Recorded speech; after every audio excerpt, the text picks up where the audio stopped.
We're 4 weeks away from the college football season. Let's make some Heisman picks. Now let's go through the process because the field of players that could potentially win the Heisman is extensive for the 2025 season. I'll just get this out of the way. I'm going quarterback. I don't care if you call it chalk. I just don't believe that with this many quarterback prospects that potentially could win the Heisman, I see it unlikely that Jeremiah Smith or Jeremiah Love end up winning it. I'm also going to take off any Big Ten quarterbacks. I love Dante Moore. I love Dylan Raiola. I don't know if Drew Allar's offense is going to be able to allow for him to throw the ball enough to win the Heisman.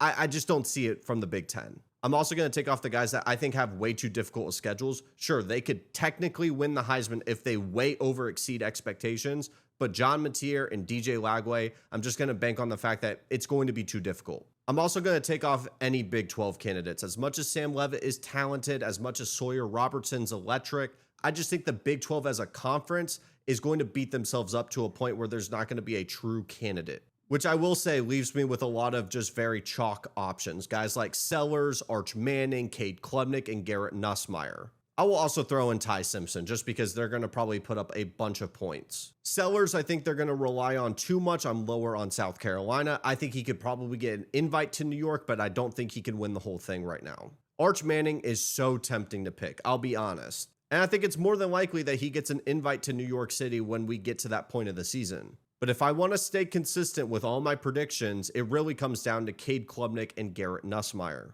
Funny enough, a week 1 matchup of the 2025 season. And at that point, it really comes down to which quarterback do I favor and who do I think is going to put up the numbers to be in the Heisman contention. Cade is going to be a lot more dynamic with his legs, and he's going to be going against weaker competition, which may boost his numbers. I think Nussmeier is going to put up some incredible stats with his arm and go against much more difficult talent, which is going to have more eyes on him. And as you finish out the season, I think he could be the one that people are leaning towards for the Heisman. So with that in mind, I'm going with Garrett Nussmeier as my 2025 Heisman pick.